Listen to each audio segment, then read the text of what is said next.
how important it is to look after your health, and how there's another specific aspect we've been trying to push, not just on the prostate or on the testicles and the cancer awareness, but also heart disease and looking after your heart health.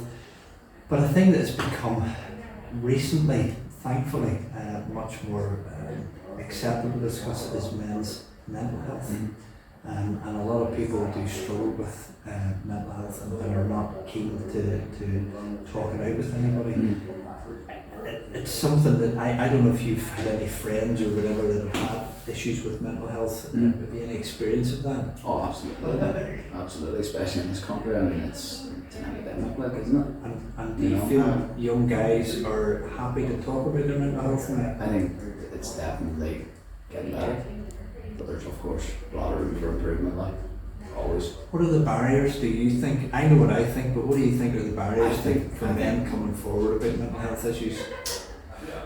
I guess the culture.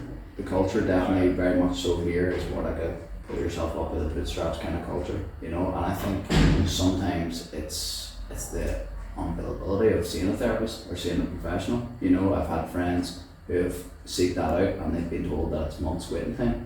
You know, and months are a long time whenever you've got something going on, like. So I think that's definitely one of the biggest barriers, like. That is a very big barrier to actually getting access to mental health. I can't imagine anybody would look at a world champion MMA fighter and think, you know, he's weak or struggling, but there is an aspect that, you know, if you were struggling with your mental health, that you may feel, even as a world champion, it's difficult to come forward. Do you feel that, or is that something you yourself are okay with? No, absolutely. I mean, anyone who's in the public eye, anyone who's successful per se, whether that be an athlete or in business, it's almost as if they can't have anything going wrong, so they're successful.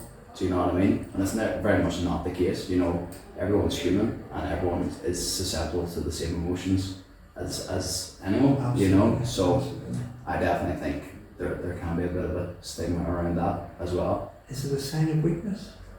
Absolutely not. No, it's a sign of strength, if anything. I was going to say that. To be able to glad you said that. I think it takes more courage and strength to come forward with a mental health problem than to actually just ignore it and put it aside. It's not a sign of weakness to say, like, I need some help here. It's actually a sign of strength and courage. Absolutely. Good. In terms of the physical men's health specifics, you know, prostate cancer is a thing we're trying to raise awareness of. Testicular cancer, these two are very treatable cancers, but particularly in the early stages. Testicular cancer we're especially trying to talk to young men about, because prostate cancer you don't see until sort of middle age and older guys usually, but testicular cancers happen in very young guys as well. Are you aware of you know, what we need to be looking out for? Yeah, well, I'm aware that I was aware that it's something that if you get early, then it's very treatable. I guess what it's always been said is about checking yourself for I guess lumps and anything that's doesn't seem normal or something that's just flared up. And it's goes back to the same sort of thing of having the strength to actually reach out and go, you know what, I actually think there's something wrong here, and getting away from that mentality of, you know, it'll figure itself out or I'll be alright. There's nothing to stop you from going and getting checked out. It'll do no harm. A lot of people don't bother because they think, I don't know what I'm looking for. And my response to that is always, well, look, what you do is check yourself regularly, and if you know what is normal for you, then you'll know if something's different. That's what you bring to a doctor. Okay. And ironically, most testicular cancers are not painful. So it's a painless swelling of the testicle or a lump or something like that we want to see. So that's hopefully a point that we want to really try and get across here as well. Yeah. Well, I didn't know that. You know, I would assume it has to be pain, you know, to indicate something, but they are. Only by checking regularly will you find that there is an abnormality. Okay. So that's something we're really trying to get across. Older guys, sort of, once you get into your 40s and 50s, you know, if you get any trouble with the waterworks in inverted commas, you know, that's a thing you want to bring to your doctor, particularly if you're struggling being up at night 3 or 4 times. maybe having difficulty with the water flow and so on. That's something maybe you should be bringing to the doctor's attention as well. Not for somebody of your age group, but maybe your dad's or your granddad's age group, that kind of thing.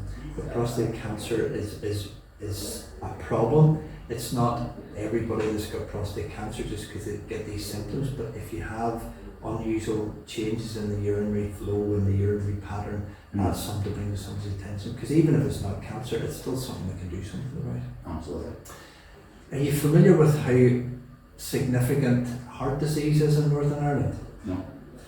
Northern Ireland is a world, you're a world champion, but Northern Ireland have been a world champion at one thing for a long time, and that is we're world leaders in heart disease. Okay. It's not a good thing to be a world leader in. Definitely not. But we used to be right up there with a few other countries, and one of the countries particularly that we've been so impressed with is Finland, who were up there with Northern Ireland and the west of Scotland. And Finland managed to get their heart disease rates down massively by getting the guys to come, particularly men, to come forward and have their cholesterol checked, stop smoking, get the weight down, do some exercise. This is not stuff you need to do because you don't smoke, you do exercise, you have a very strict diet. So this is not for you, but for all those other guys out there, we really do have to try and promote good health and good patterns of diet and exercise and so on to try and get Northern Ireland's top of the ratings down a wee bit, because we don't want to be the world's best at, or the world's worst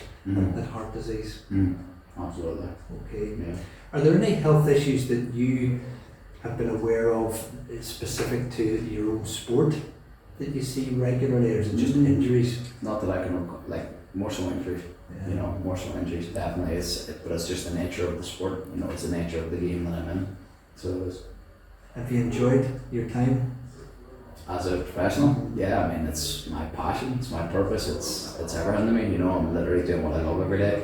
Although, of course, it's a very hard gig. If it was easy, everyone would be doing it. But that's what drives me on, and that's creating me into the man I am. And what motivates you? You're at the top of the tree. You can't do better than world champions. So how do you keep motivated? Well, I'm only starting. I'm only starting this game. I'm young, 26, so I have a lot more things that I want to do. More world titles, more big events around the world. So a lot to do.